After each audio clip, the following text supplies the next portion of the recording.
Welcome to DTGO, Good Corporate Governance e-learning course on DTGO anti-corruption policy. DTGO has established an anti-corruption policy for its business operations and societal activities to prevent involvement in any form of corruption, directly or indirectly.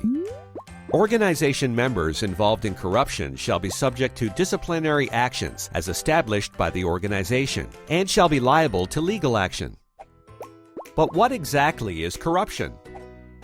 Corruption means any type of bribery, whether in the form of offering, promising, giving, or agreeing to give, demanding, or accepting money, assets, or other benefits to or from government officers, government agencies, private employees, non-governmental organizations, or any individuals, whether directly or indirectly, to induce favorable actions or to restrain them from performing their duties in order to acquire or retain business or to obtain illegitimate benefits.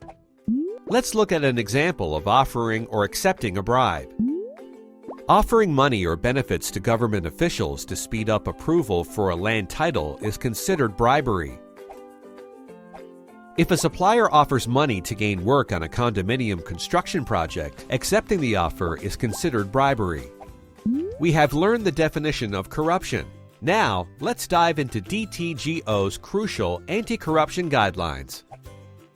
1. We must study, understand, and comply with laws, policies, and measures regarding anti-corruption efforts, as well as avoiding engagement or involvement in any form of corruption, whether directly or indirectly.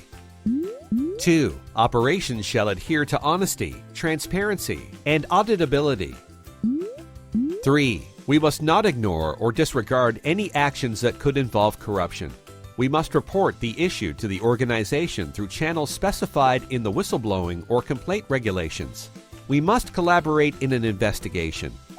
4. DTGO's members receive continuous communications and training to ensure they understand the anti-corruption policy adequately.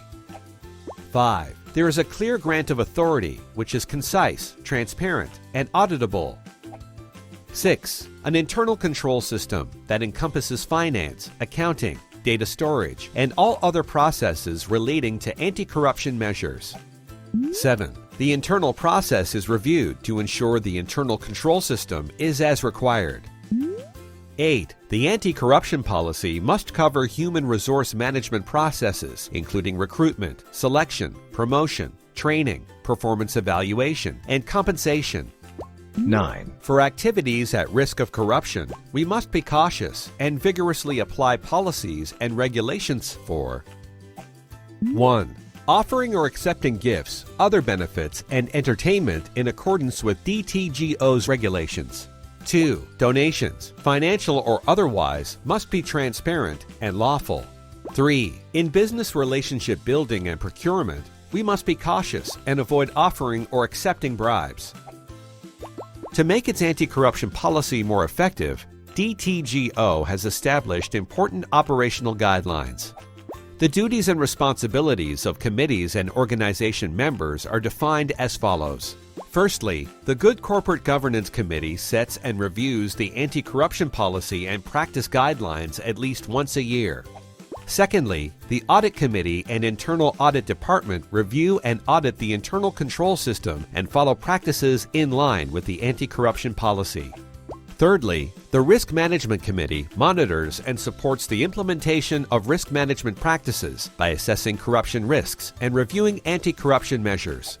Fourthly, the CEO and executive shall establish a system to support the anti-corruption policy and communicate with all members of the organization and related parties to ensure they understand it and can implement it efficiently and effectively. The CEO and executive shall also review how anti-corruption guidelines conform with changes in the business and rules, regulations, and legal requirements.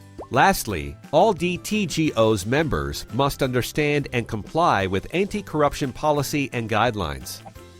DTGO's members must report any violation of the policy or suspicious event through whistleblowing or complaint channels in line with regulations. For more details, click the handout button. Now, here's a quiz to check what you've learned.